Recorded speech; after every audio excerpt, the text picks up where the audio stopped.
Welcome to the Maybe Not So Great Books channel, You Decide. This is lessons 7 to 14, The Cycle That Broke. The Civil War Anomaly, from the Fourth Turning. Generational Theory Across 3 Decades by Neil Howe and William Strauss. The theory says 4 types of generations repeat in perfect sequence. It has happened 5 times in American history. Except it didn't. The most devastating cycle of all broke the pattern. What do you do with a theory that has a 20% failure rate on its own fundamental rule? Yeah, you really have to fundamentally question whether you're looking at, an actual scientific law of history or just a really highly compelling, beautifully written narrative. Right. And the stakes of that question are astronomical because this framework isn't just sitting on some dusty library shelf in a sociology department somewhere. It has driven a massive consulting industry. It really has. Right, and it heavily influences political strategy at the highest levels of government. It shapes how millions of people talk about their own identities and their expectations for the future. But to truly grasp the magnitude of this blind spot, we really have to look hyper-specifically at the exact moment the machine gears just ground to a halt. I am so glad we are taking a deep dive into this today because the metaphor of the clock is what draws everyone in. Imagine trying to build this massive, intricate, astronomical clock. Not a clock that just tells you the time of day, but one that is meant to predict the exact rhythm of human history flawlessly over 500 years. It's a huge claim. It's massive. Yeah. And you have these 4 distinct gears representing 4 generational archetypes, and they are structurally required to turn in an unbreakable sequence, producing the seasons of history. Spring, summer, fall, winter. We know the basic rhythm they propose. Right, the saeculum. Exactly. But a 20% failure rate. If my car's brakes failed 20% of the time, I wouldn't call it a quirk of the engineering. I'd call it a death trap. I mean, it is an incredibly seductive metaphor, though. A 500-year predictive clock. Human beings are, at our core, pattern-seeking animals. Oh, absolutely.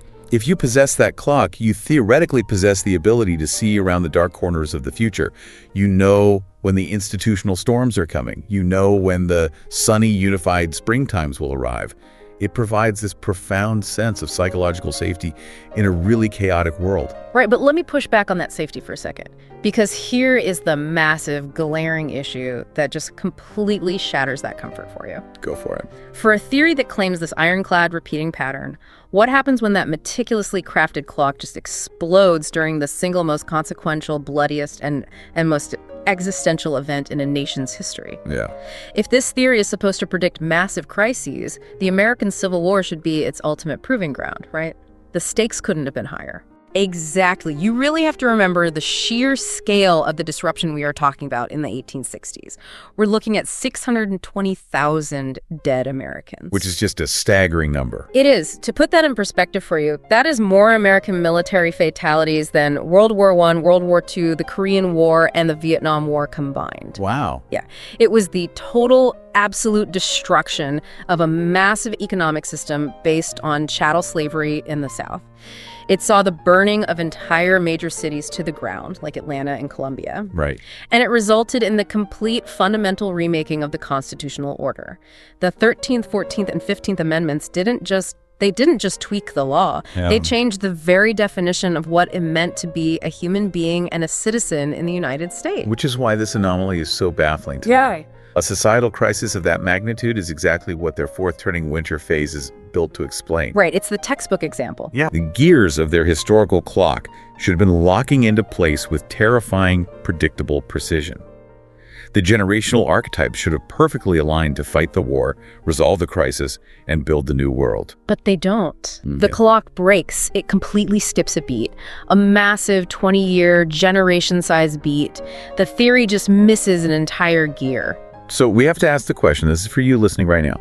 If you are relying on a predictive model to understand the world, whether you're a corporate CEO planning a 30-year vision, a military planner looking at global threat matrices, or just someone trying to figure out where our current heavily polarized society is heading. Which is a lot of people right now. Right. And that model just casually brushes off a catastrophic failure on its core rule. Are you actually reading history, or are you just reading a very elaborate, very expensive horoscope? That is the exact diagnostic lens we need to use today. To understand how the clock broke during the Civil War, we first need to look at the underlying causal loop of the theory. Okay, let's break that down. Because Strauss and Howe aren't just saying history repeats. They're making a specific mechanical claim about why it repeats. Most of us are familiar with the basic seasonal rhythm they propose. The highs, the awakenings, the unravelings, and the crises. We know the 80 to 100-year saeculum. But let's elevate this. Walk us through the actual psychological engine of the theory. Sure. How exactly does one generation forge the next? Because without understanding that causal loop, the missing generation in the 1860s doesn't hit with the impact it should. Okay, so the engine of the Strauss-Howe theory relies on the idea of peer personality, which is forged by how a generation is raised during a specific historical season. Let's look at the 4 years. Gear 1. First, you have the prophet, Yeah. or the idealist archetype. These are people born after a major historical crisis during a societal high. When things are good. Exactly. Because society is safe and unified, parents indulge their children. Those indulged children grow up feeling special and they come of age during an awakening. That's a historical summer. Where they rebel against the strong institutions their parents built. Right. They become these narcissistic young crusaders and eventually age into uncompromising moralistic elder leaders during the next historical winter. Okay, so the parenting style of the high creates the moralistic elders of the next crisis. That's gear 1. The boomers, or the modern prophets, what about the next gear? Gear 2 is the nomad, or the reactive generation. They are born during that awakening. While the prophets are busy having their spiritual rebellions and tearing down institutions, the nomad children are underprotected. They are left to their own devices. Latchkey kids. Exactly. As a result, they grow up to be alienated, pragmatic, and highly self-reliant. They come of age during an unraveling the historical autumn, and they age into tough, pragmatic, realistic midlife leaders who have to actually manage the logistics of the ensuing crisis. Generation X is our current nomad archetype. So we have the moralizing elders to start the fire, and the pragmatic middle-aged leaders who have to manage the burning building. That's a great way to put it. That brings us to gear 3, which is the absolute linchpin of this entire deep dive today. The hero, or the civic generation. This is the vital gear. Heroes are born during the unraveling. Because society feels chaotic and unsafe during an autumn period, parents become highly protective. Helicopter parenting. Right. These heavily protected, structured children come of age right as the fourth turning crisis hits. Because they were raised to cooperate and trust authority, they become the team-oriented young optimists. The ones who actually fight the war. Yes, they are the foot soldiers who physically fight the wars, resolve the crisis, and then, crucially, they are the ones who rebuild the institutions and forge the new societal consensus, leading to the new high. So the GI generation of World War II is the textbook hero archetype. Right. And millennials are predicted by the authors to be the hero generation of our current cycle. Exactly. And just to complete the loop, gear 4 is the artist, or adaptive generation. Born during the crisis, heavily suffocated and protected by traumatized parents. They come of age during the post-crisis, high as sensitive, indecisive, but highly empathetic young adults. The silent generation fits this role. You've got it. So the absolute foundational law of the theory is this repeating sequence. Prophet, nomad, hero, artist. It has to go in that order. It is an inviolable causal chain. The parenting of one era shapes the pure personality of the youth, who then drive the mood of the next era. It cannot go out of order, where the entire psychological mechanism falls apart. And Strauss and Howe claim this sequence has repeated 5 times in Anglo-American history. Right up until the most defining moment of the 19th century. The Civil War. Let's look at the actual historical data of the generations that lived through the American Civil War saeculum. Let's put names and faces to these archetypes, because this is where the theory completely derails. If we look at the mid-19th century, the generation that served as the elder moral leaders, the ones who drove the nation into the conflict, were the transcendentals. Okay. They were born between 1792 and 1821. In the theory, they perfectly fit the prophet or idealist archetype. We're talking about the radical ideologues on both sides, right? Precisely. You have the passionate, uncompromising abolitionists in the North, like William Lloyd Garrison. He famously burned a copy of the U.S. Constitution, calling it a covenant with death and an agreement with hell because it allowed slavery. That is some intense prophet energy. Very intense. You have John Brown, who believed he was an instrument of God sent to violently purge the sin of slavery, leading the raid on Harper's Ferry. And on the southern side. On the other side, you have the fire-eating Southern secessionists like Jefferson Davis and Robert Barnwell Rhett. They framed the defense of slavery in absolute, uncompromising moral and theological terms. Okay, so Gear 1 is turning perfectly. The prophets provided the moral absolutism, the utter refusal to compromise, that made a political solution impossible and war inevitable. They set the stage for the fourth turning. Exactly. What about Gear 2? Gear 2 is the Gilded Generation, born between 1822 and 1842. These were the pragmatic, hardened individuals who actually commanded the armies and fought the grueling, bloody campaigns. They fit the nomad or reactive archetype perfectly. This would be your Ulysses S. Grant. Grant is the ultimate nomad. He wasn't a soaring idealist or a fiery orator. He was a pragmatic, cigar-smoking, hard-drinking realist who understood that winning the war required a brutal, grinding war of attrition. Makes sense. You also have William Tecumseh Sherman, who famously said, "War is cruelty, and you cannot refine it," before burning a path through Georgia. They didn't start the ideological fire, but they were the tough midlife leaders tasked with navigating the nightmare. So far, the model is holding up. We have our prophets driving the ideology. We have our nomads managing the battlefield logistics. Now, following the strict 500-year clock, the next generation to come of age, the young adults stepping onto the historical stage right as the Civil War reaches its climax, must logically be the hero or civic generation. That is what the theory structurally demands. A unified, institution-building optimists who will win the war and structurally rebuild the nation. But when we look at the timeline, the generation that follows the Gilded is called the Progressive Generation. They were born between 1843 and 1859. They were children during the Civil War. They came of age in the 1870s and 1880s during Reconstruction and the Gilded Age. You look at figures from this era like Woodrow Wilson, Theodore Roosevelt, or the muckraking journalists, and according to Strauss-Howe themselves, they are an artist or adaptive generation. But wait, hold on. Where's the hero generation? They do not exist. What? In the timeline of American history, the civic hero generation of the 19th century is entirely missing. Just think about that for a second. If you're listening to this, really map this out. Prophet, nomad artist, the entire civic gear. The unifiers, the structural builders who were required by the theory's causal loop to rebuild society after the winter crisis, they're just gone. The cycle skips them completely. It's a massive structural failure. It's like shifting a car from first gear to second gear and then violently jamming it straight into fourth gear while hauling a trailer up a mountain. Right. The transmission should blow out. And historically speaking, the transmission did blow out. The aftermath of that missing gear is profound and tragic.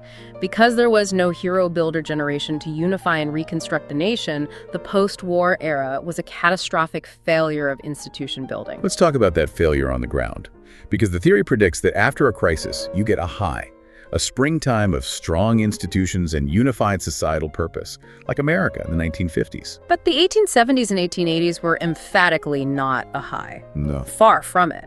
Without a civic generation to do the heavy lifting of forging a new constitutional reality, Reconstruction collapsed. You had the Compromise of 1877, where federal troops were withdrawn from the South, which effectively abandoned newly freed Black Americans to violent white supremacist redemption government. Exactly. Jim Crow laws took root. The Ku Klux Klan terrorized the South.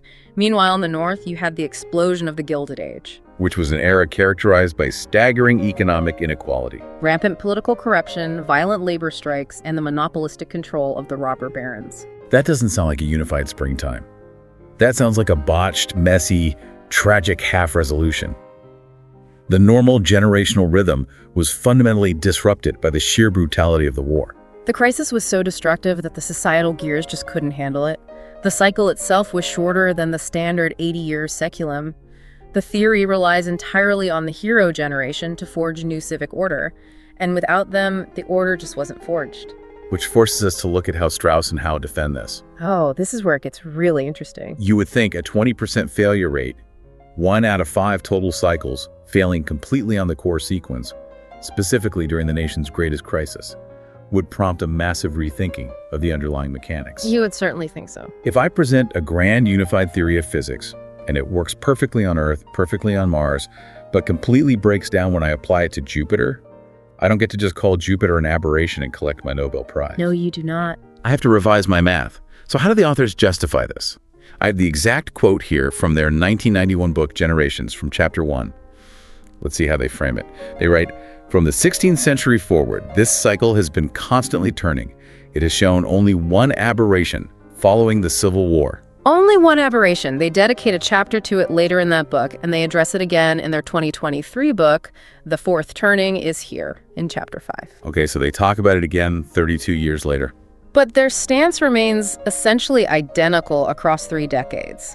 They treat the Civil War as the exception that proves the rule. The exception that proves the rule. I cannot stand that phrase. It's a frustrating one. How on earth does an exception prove a rule? If I say the rule is water always boils at 100 degrees Celsius, and then I show you a pot of water boiling at 50 degrees. It doesn't prove your rule? No, that doesn't prove my rule. It destroys it. It means my rule is fundamentally incomplete. It means I have to figure out what atmospheric pressure is doing to the water. That is precisely the critique leveled by actual academic historians and sociologists. It brings up a massive blind spot in their methodology. Let's introduce Peter Turchin to this conversation. Yes, let's talk about Turchin. Turchin is a complexity scientist and the founder of cliodynamics, which is the quantitative mathematical modeling of historical dynamics. He uses massive data sets to track societal cycles. When Turchin looks at Strauss and Howe's qualitative framework, he calls it a Procrustean bed. The Procrustean bed. Okay, we need to explain this Greek myth to you because it is the absolute perfect analogy for what is happening with this theory. It really is. In Greek mythology, Procrustes was a rogue smith and a bandit from Attica. He operated a small estate on the road between Athens and Eleusis. And he would invite weary travelers in for a meal and a night's rest, offering them his very special iron bed. Right. Procrustes promised that the bed had a unique magical property. Its length exactly matched whoever lay down upon it. Which sounds incredibly accommodating, a custom-fit mattress for every guest. Yeah. But here's the dark, horrific twist. The bed wasn't magical at all. No. If the guest was too short for the bed, Procrustes would tie their arms and legs to a rack and physically stretch their limbs, dislocating their joints and breaking their bones until they perfectly fit the length of the bed. And if the guest was too tall, he would take an axe and chop off their legs until they fit the iron frame perfectly. It is a gruesome image, but it beautifully captures Turchin's devastating critique of macro-historical theories.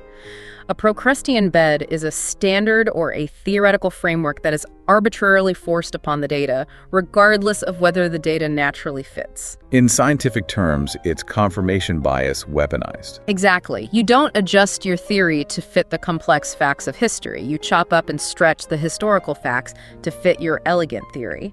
So Strauss and Howe have built this iron bed, an 80 to 100-year cycle with exactly 4 turnings and exactly 4 generational archetypes arriving in a strict, predictable sequence.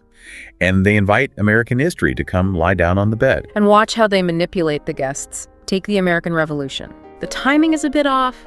The generational boundaries don't perfectly align with a neat 20-year cohort. So they stretch the dates a bit here, pull a definition there, and suddenly it fits the bed.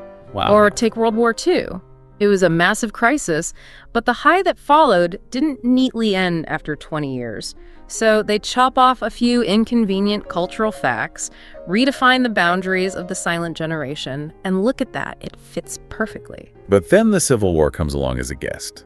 And the Civil War is just wildly, undeniably the wrong size for the bed. It really is. It's missing an entire generation. It's temporally too short. The aftermath doesn't look anything like a post-crisis high. It looks like a traumatized unraveling. So what do? Instead of building a new bed, they acknowledge the legs are hanging off, they shrug, call it an aberration, and keep using the exact same bed for the rest of history. And the problem is it's not just the American Civil War that gets chopped up by Procrustes. The theory's methodology fails spectacularly when we look across the Atlantic. Right, because they don't just stick to America. No, the authors claim to map not just American history, but Anglo-American history, tracing the secular rhythm back through British history to the 15th century. Yes, they use the Wars of the Roses in the 1450s, the Armada Crisis in the 1580s, and the Glorious Revolution in the 1680s to validate the 80-year cycle long before America was even fully colonized. But a critic named Brian Alexander pointed out a glaring, impossible hole in this timeline. And once you see it, the whole edifice crumbles. Here's where it gets really interesting. He is referring to the English Civil War, which took place from 1642 to 1651. For anyone studying European history, this wasn't just a minor political skirmish or a regional rebellion. Yeah. This was an existential, cataclysmic conflict that pitted the parliamentarians against the royalists. We are talking about an event that led to the literal trial and execution of King Charles I. Regicide.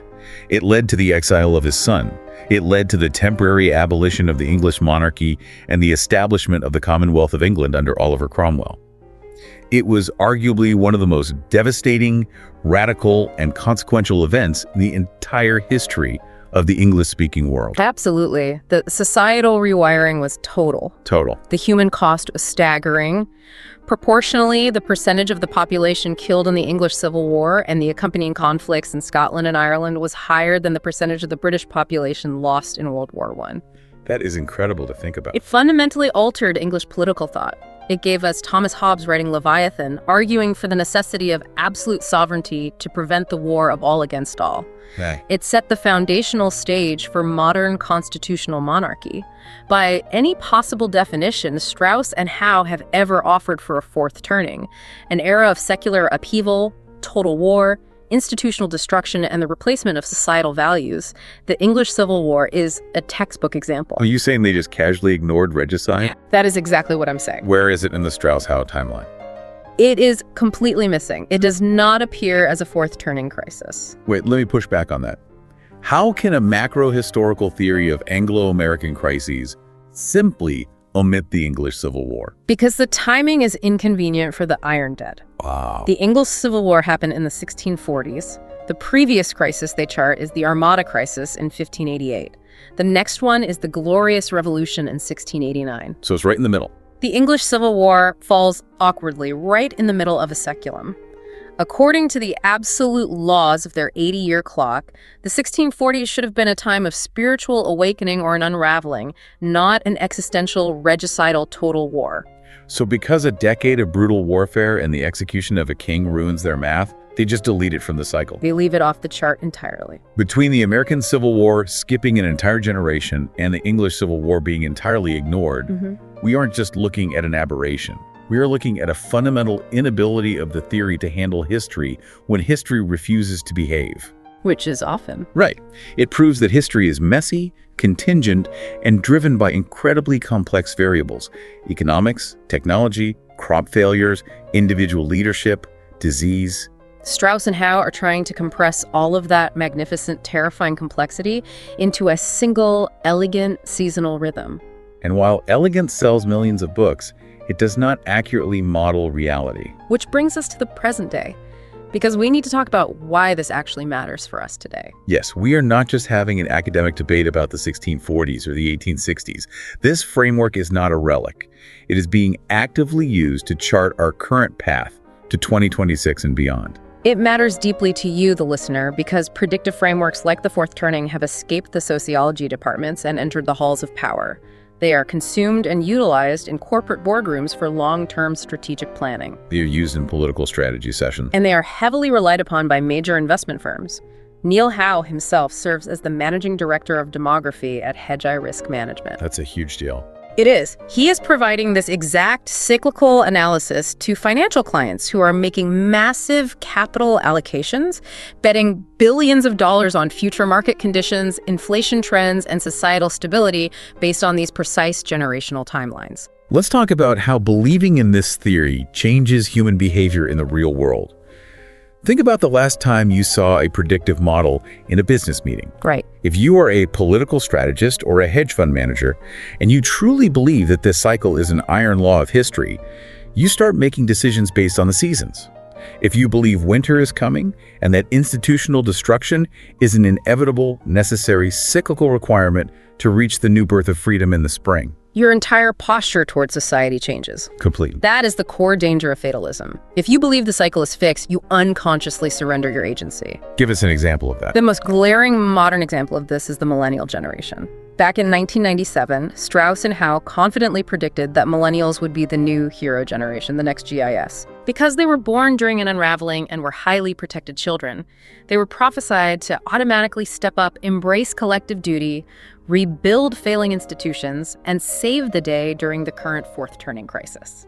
But look at the reality for millennials today. Does that generation look like a monolithic army of unified civic builders to you? Not particularly. They are burdened by staggering, historically unprecedented student loan debt. They're locked out of the housing market. They are navigating a precarious, algorithmic gig economy. They are experiencing historically low levels of trust in government, media, and corporations. They are deeply politically fractured. Right. They don't look anything like the GI generation coming home from Europe to build the suburbs. But if you are a fatalist relying on this theory, you might ignore all of those systemic issues. You might just sit back and wait for millennials to magically transform into heroes, assuming the cyclical clock will handle the heavy lifting of societal repair. You abdicate your responsibility to fix the debt crisis or the housing market because the clock says the heroes are scheduled to arrive and fix it for you. That is the passive danger. But there is an active, much more terrifying danger. Let's get into that. We have seen prominent political operatives in recent years, figures like Steve Bannon, explicitly embrace the fourth turning framework. And to be clear, we are just looking at how the framework is applied here. We're not taking sides. Right. It's about the application of the theory.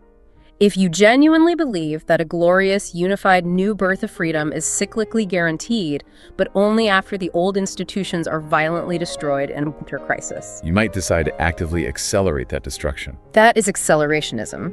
You begin to view political chaos, institutional collapse, the erosion of democratic norms, and deep societal polarization not as tragedies to be mitigated, but as necessary, cleansing fires to be stoked. We need to burn it down so we can build it back better. That is a horrifying mindset when applied to the actual fragile pillars of a democracy.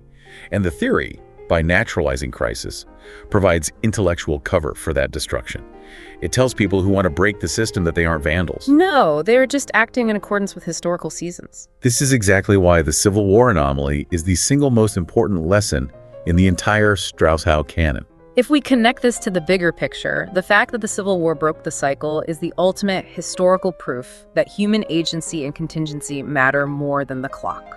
Explain that connection for everyone. How does a broken clock in 1865 prove agency today? Because the Civil War anomaly proves that a uniquely destructive event can shatter the so-called seasonal rhythm. Crisis is not inevitably followed by a neat, hero-led rebuilding phase. Right. The theory promises a safety net. It says if you endure the winter, the heroes will rebuild the world and spring will come. But the Civil War cycle proves that sometimes the winter just kills everything. It's a sobering thought. The trauma of the 1860s was so deep, the destruction of life and capital so vast, that the society couldn't produce a unified generation of builders. Reconstruction failed, the societal gears stripped. Sometimes things just break and stay broken. There is no magical cyclical guarantee of a happy ending. Exactly. The anomaly restores the terrifying, beautiful reality of human agency. It tells us that our choices, our leadership, our capacity for restraint, and our willingness to compromise actually matter. We are not riding a generational roller coaster that is guaranteed to pull back into the station safely. If we drive the society off a cliff, there is no cyclical safety net waiting at the bottom to catch us. Which brings us to the profound limitation of this entire project. We have to discuss the immense intellectual blind spot of maintaining a theory for over 3 decades without fundamentally revising it. Think about the timeline here. Generations was published in 1991. The fourth turning is Here was published in 2023. Between those two dates, the world changed in ways that would be unrecognizable to someone in the early 90s. Absolutely unrecognized. We saw the rise of the commercial internet, the ubiquitous penetration of social media and smartphones, The September 11th attacks and the global war on terror. the 2008 global financial crisis, A once-in-a-century global pandemic. and the explosion of generative artificial intelligence. And yet, despite all of those massive non-cyclical technological and global shocks, the theoretical architecture of the Strauss-Howe framework, the 80-year saeculum, the 4 turnings, the 4 archetypes, has not changed one iota. We do have to acknowledge their intellectual honesty on one front, though. Sure. They didn't hide the Civil War anomaly.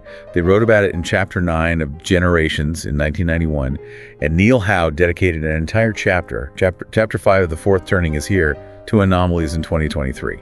They put the flaw right there on the page for anyone to read. That is true, and it separates them from pure charlatans. But admitting a fatal flaw is not the same thing as fixing it. This is the sunk cost fallacy of grand theories. Acknowledging that your car's brakes fail 20% of the time doesn't make the car safe to drive, especially if you steadfastly refuse to redesign the braking system. Right. If a theory of 4-type cycles produces only 3 types in 20% of observed American cases and completely ignores major European civil wars that don't fit the timeline, it describes a tendency. Tendency, exactly. It describes a loose, interesting historical rhyme. It does not describe a law. Yet the authors continue to sell the framework as an inevitable prophecy. The rhetoric is absolute. Winter is coming. It must come in its turn. They shift subtly from the cautious language of social science to the absolute language of mythology. The ultimate limitation of this theory is its unyielding commitment to its own framework over the messy, contradictory reality of empirical evidence. When the data doesn't fit the Procrustean bed, they don't buy a new bed. They just tell the data to ignore its missing legs. Which perfectly sets up the genuine debate here. We always want to look at both sides and let you, the listener, wrestle with it. This raises an important question. We've laid out the anomaly, the missing hero generation, the catastrophic failure of Reconstruction, the Procrustean stretching of the English Civil War. But is one major anomaly enough to kill a grand macro-historical theory? Let's look at side A, the defenders. The defenders of Strauss-Howe will rightfully point out that every grand theory has anomalies. Sure. If we threw out every theory that had a glaring exception, we wouldn't have any social sciences left. That's a fair point. Look at Karl Marx. He theorized that the communist revolution would inevitably happen in the most advanced, industrialized capitalist nations, where the proletariat was most organized, places like Great Britain or Germany. Instead, it happened in agrarian, semi-feudal Russia. That was a massive anomaly that contradicted his core timeline. Exactly. Look at Charles Darwin. His original theory of evolution by natural selection had huge, unexplained gaps in the fossil record, and he had absolutely no understanding of genetics or DNA. So the argument is you don't throw the baby out with the bathwater. Right. Strauss and Howe get it right 83% of the time in American history. 5 out of 6 saeculas follow the pattern. They successfully charted the colonial cycle, the revolutionary cycle, the World War II cycle. The Civil War was uniquely, unfathomably brutal. So it makes logical sense that the devastation temporarily disrupted the generational life cycle. That's the defense. It's a probabilistic pattern, not Newtonian physics. A single exception shouldn't invalidate the massive amount of history that does fit perfectly into their model. That is the strongest defense. It frames the theory as a heuristic, a useful generalized way of seeing patterns in the world, and heuristics naturally have exceptions. But let's look at side B, the critics. And the critics have a devastating counterpunch here. And I'll deliver it. The critics say, hold on. The Civil War isn't just a minor data point. It isn't a statistical blip or a rounding error. It is the absolute defining climax of American existential crisis. It is the crucible of the nation. If your grand historical cycle theory, a theory specifically designed and marketed to explain how societies navigate existential crises, breaks down during the single most important high-stakes crisis it claims to explain, then the predictive apparatus is structurally useless. It's like having a theory of structural engineering that works perfectly for garden sheds and two-story houses, but structurally fails the very moment you try to build a skyscraper. And the skyscraper collapses, killing everyone inside.